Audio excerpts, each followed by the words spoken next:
gonna be late. Let's go.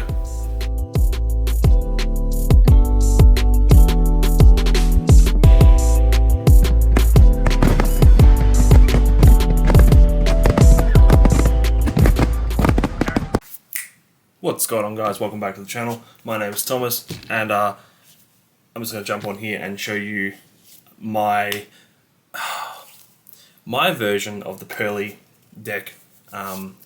This is post Rarity Collection 2, so obviously Rarity Collection 2 didn't give us anything new, but the previous set did.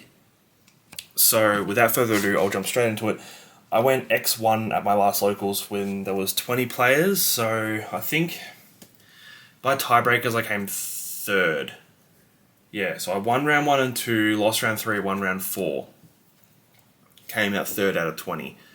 And round 3 was against Snake Eyes, went to game 3, and I think the one misplay cost me that round. But yeah, without further ado, this is a clean 40 card list, and it's what's been working really well for me.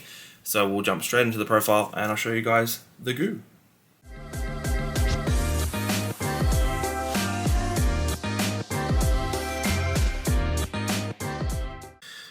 Starting off the Purrely list, we have 2 Purrely. We always just play 2 cats, so 2 of each cat and 2 Purrely. I think 4 cats is perfectly fine. It came up once in the last 6 months where 1 more cat would have been optimal, but that was because I got shifted going into game 3 against Centurion, and all my cats ended up being banished in the grind game. But I think, you know, if that's the case, you're going to lose anyway, so is what it is. We then play max spells, so we have 3 field spell, 3 my friend, 3 pretty memory, 3 happy memory, double delicious, and double sleepy. I'm so excited for my order from Nakajo from Rarity Collection 2 is coming soon, so I'll have those QCRs riddled throughout this deck. It's going to be great. To wrap out the Purrely cards, we have the 1 copy of Yeep. Now, this format is still very much hand trap dependent, so we are playing 3 crossout designator, and then the massive lineup of hand traps. So we have 3 Ash, 3 Impermanence, 3 Nibiru, 3 Veiler, because they are just the most generic hand traps at the moment. Then we play the double Ghost Mourner because it is just 2 more copies of Veiler, except it can burn your opponent for time. And then we have the 1 Terraforming because more copies of the field spell is never a bad option. It's the best card in the deck at the moment. And then 1 copy of the Call by the Grave, which wraps us out at 40 cards for the main deck. I think the Purrely ratios are solved. It's just the non-engine stuff that can be adjusted based on the format. We then go to the extra deck, so we have the 1 Relinquished Anima, the 1 Little Knight, because it's Little Knight.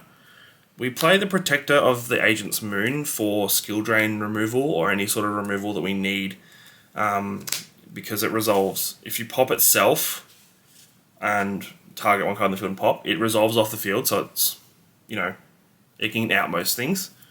We then play the 1 Fueco for Tempai.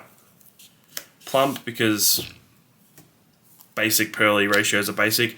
The Noir, we then play double Beauty, double Happiness, 1 X Purrely Happiness because this card is literally cracked. A lot of people pass on X Purrely Happiness, but this card is it's just amazing. I think it's underrated, especially now we have double delicious. Like, this wraps up games the turn. Like, a lot of decks that you play against, if you break the board, you need to knock them that turn. If you give them another turn, they'll recover and then you're up shit creek without a paddle. This card wraps up the game for you. We then have the double Noir.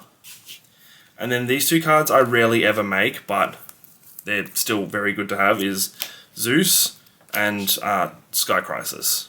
But yeah, as I said, I rarely make them, but they are there because they are situational and they do come up. Then we go in the extra deck, side deck, sorry, I should say.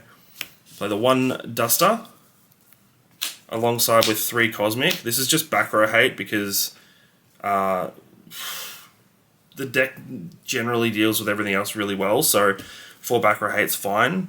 I then played double Gravekeepers. I would move this to 3, but 2's fine for now, just because of the way the format is, but that's mostly for Snake Eyes.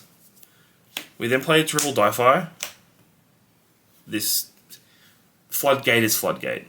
You use this to play through your turn and turn off hand traps for your opponent. That's all you really use it for. Triple Droll, because this card is good, but not good enough to be in the main. And then Book of Eclipse, because you can just turn off their entire board now that Omni Gates aren't really a thing anymore, and then just clear the board and take the game. But yeah, that's my Purrely deck profile. Thank you so much for watching, and we'll see you guys in the next one. Peace.